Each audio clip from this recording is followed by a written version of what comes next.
Dahulu kala ada seekor induk babi dan ketiga anaknya. Tiga bersaudara memiliki tinggi yang sama. Bulat, merah jambu, dengan ekor lucu yang sama. Sepanjang musim panas babi bermain di rerumputan hijau, berjemur di bawah sinar matahari, berjemur di genangan air. Tapi kemudian musim gugur telah tiba. Suatu hari ibuku berkata sudah waktunya mereka memikirkan musim dingin. Dia meminta mereka untuk membangun rumah besar. Sang adik berkata bahwa musim dingin masih jauh. Kakak tengah berkata bahwa dia akan membangun rumahnya sendiri saat dibutuhkan. Dan sang kakak memutuskan untuk membangun rumah itu sendiri. Saudara laki-laki dan perempuan yang lebih muda tidak melakukan apa-apa selain memainkan permainan mereka.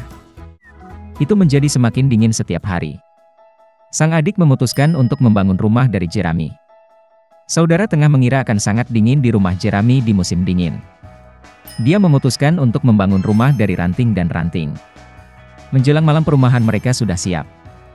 Mereka sangat bangga pada diri mereka sendiri dan tidak pernah merasa cukup dengan bangunan mereka. Sekarang mereka bebas dan dapat melakukan apapun yang mereka inginkan. Mereka memutuskan untuk pergi ke kakak laki-laki mereka dan melihat rumah seperti apa yang telah dia bangun untuk dirinya sendiri. Kakak laki-laki sedang sibuk membangun. Dia mengoleskan batu, menguleni tanah liat, dan perlahan membangun rumah yang andal dan tahan lama. Adik laki-laki menemukan kakak mereka sedang bekerja.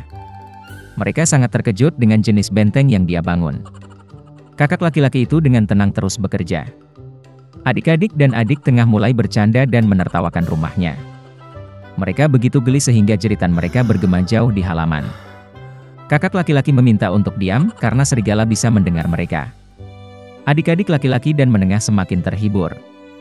Mereka memutuskan bahwa kakak laki-laki itu hanya seorang pengecut. Dan kedua saudara pemberani itu pergi berjalan-jalan. Dalam perjalanan, mereka bernyanyi dan menari, dan ketika mereka memasuki hutan, mereka membuat begitu banyak suara sehingga mereka membangunkan serigala yang sedang tidur di bawah pohon pinus. Serigala yang tidak puas dan lapar pergi ke tempat di mana jeritan dua babi bodoh itu datang. Saudara-saudara berjalan dengan riang dan berbicara tentang betapa mudahnya mereka menangani serigala. Dan tiba-tiba mereka melihat serigala hidup yang nyata. Dia berdiri di belakang pohon besar. Dia memiliki mata yang sangat jahat dan mulut bergigi besar. Saudara-saudara begitu ketakutan sehingga ekor mereka yang kurus gemetar dengan halus. Serigala bersiap untuk melompat, dia mengatupkan giginya dan mengedipkan mata kanannya. Anak-anak babi itu tiba-tiba tersadar dan, memekik melintasi hutan, bergegas melarikan diri. Mengumpulkan awan debu, mereka bergegas ke rumahnya masing-masing. Adik laki-laki itu berlari ke gubuknya yang beratap jerami dan membanting pintu di depan serigala. Serigala menggeram dan menuntut untuk membuka pintu.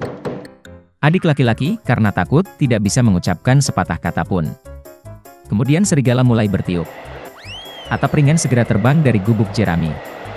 Serigala itu menarik napas dalam-dalam dan meniup untuk kedua kalinya, dan rumah jerami itu terbang ke segala arah. Serigala itu senang, mematahkan giginya dan menerkam adik laki-lakinya. Tapi babi itu dengan cekatan mengelak dan lari. Dia lari ke rumah saudara tengah.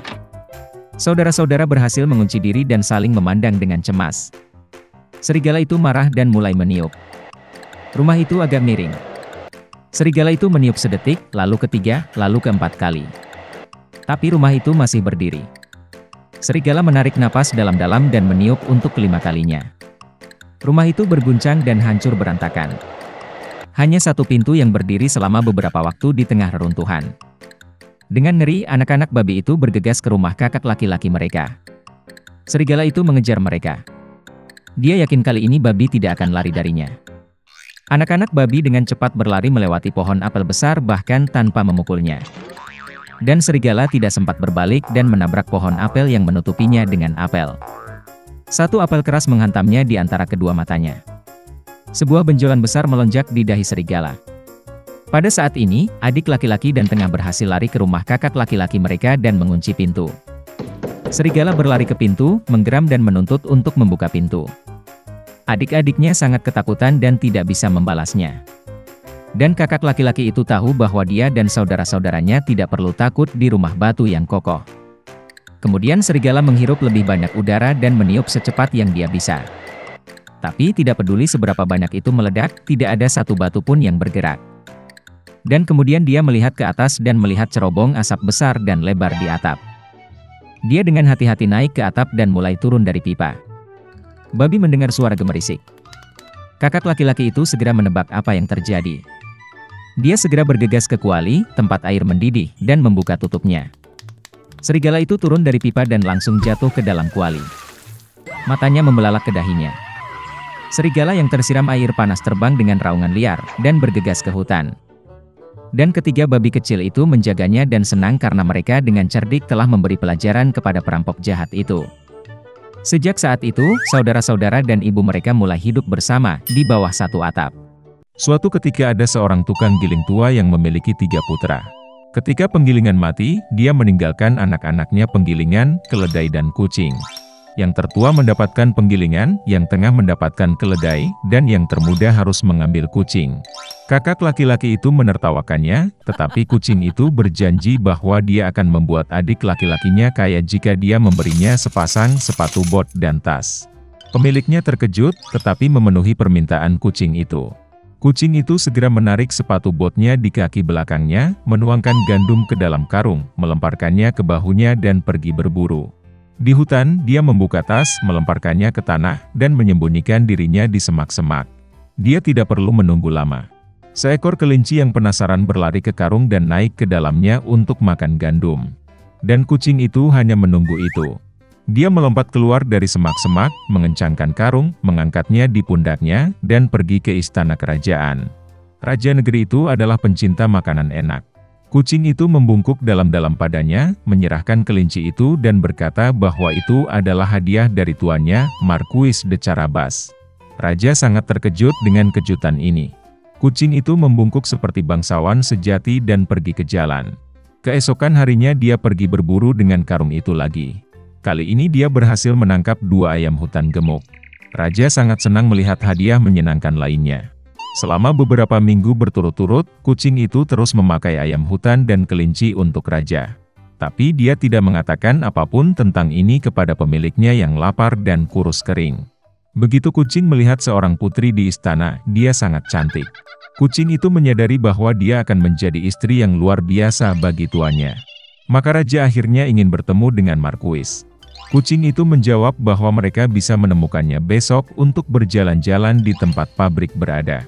Dan dia sendiri berlari dengan kecepatan penuh ke penggilingan. Melihat pemiliknya, kucing itu berkata bahwa besok dia harus berenang di sungai, dan kemudian hidupnya akan berubah. Keesokan paginya, begitu dia masuk ke dalam air, kucing itu mengambil pakaiannya dan menyembunyikannya di semak-semak. Pada saat itu kereta kerajaan muncul di jalan.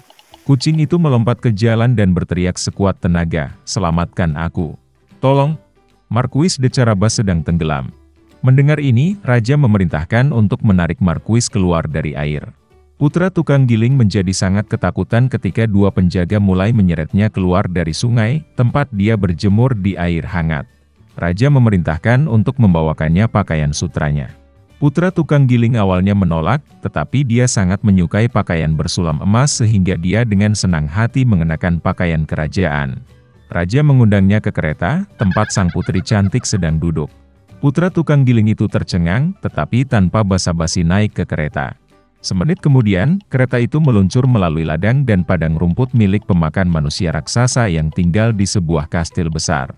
Kucing itu tidak membuang waktu, dan roh apa yang berlari di depan kereta menuju padang rumput, tempat penuai bekerja dengan keringat di alis mereka. Dia meminta mereka untuk mengatakan bahwa ladang ini milik Marquis de Carabas, jika tidak, kanibal jahat akan memakannya. Sebelum penuai yang tercengang bisa menjawab, kereta raja berhenti. Dan ketika raja bertanya padang rumput siapa mereka, mereka menjawab dengan ramah bahwa ladang ini milik Marquis de Carabas. Sementara itu, kucing itu langsung menuju kastil pemakan manusia itu. Dengan ketangkasan kucing, dia melompati dinding batu dan berjalan ke kastil. Kanibal itu sedang duduk di meja besar yang syarat dengan berbagai hidangan. Melihat kucing di sepatu bot, dia sangat terkejut dengan kelancangan seperti itu. Kucing itu mulai menggoda raksasa itu, dan berkata bahwa dia tidak bisa berubah menjadi singa. Sebelum kucing itu sempat mengucapkan kata-kata ini, kanibal berubah menjadi singa besar dengan surai berbulu lebat. Jiwa kucing itu pergi ke sepatu botnya karena ketakutan, tetapi dia mengatasinya dan mengatakan bahwa kanibal tidak akan pernah bisa berubah menjadi tikus. Singa yang mengerikan itu menghilang, dan seekor tikus kecil muncul di tempatnya. Dan itulah yang dibutuhkan kucing itu. Dalam sekejap ia menangkap tikus itu, menangkapnya, dan memakannya. Pada saat ini, kereta kerajaan melaju ke halaman kastil. Membuka pintu kereta, kucing itu membungkuk dengan sopan dan berkata bahwa dia senang melihat semua orang di kastil Marquis de Carabas. Sulit untuk mengatakan siapa yang lebih mati rasa karena takjub mendengar kata-kata ini, raja atau putra tukang giling yang sudah tidak mengerti sama sekali. Kucing itu membawa para tamu ke meja. Di akhir makan malam, raja, setelah makan sampai kenyang, berkata bahwa Marquis memang orang yang sangat berharga. Oleh karena itu dia dengan senang hati akan memberikan putrinya kepada istri. Sang putri bahagia, muda, tampan, dan selain itu, dia sangat menyukai Marquis yang kaya. Segera mereka memainkan pernikahan. Jadi putra tukang giling menikah dengan seorang putri dan menjadi seorang pangeran. Mereka semua hidup bahagia selamanya, terutama kucing itu, yang dengan bangga mondar-mandir di istana dengan sepatu bot tinggi.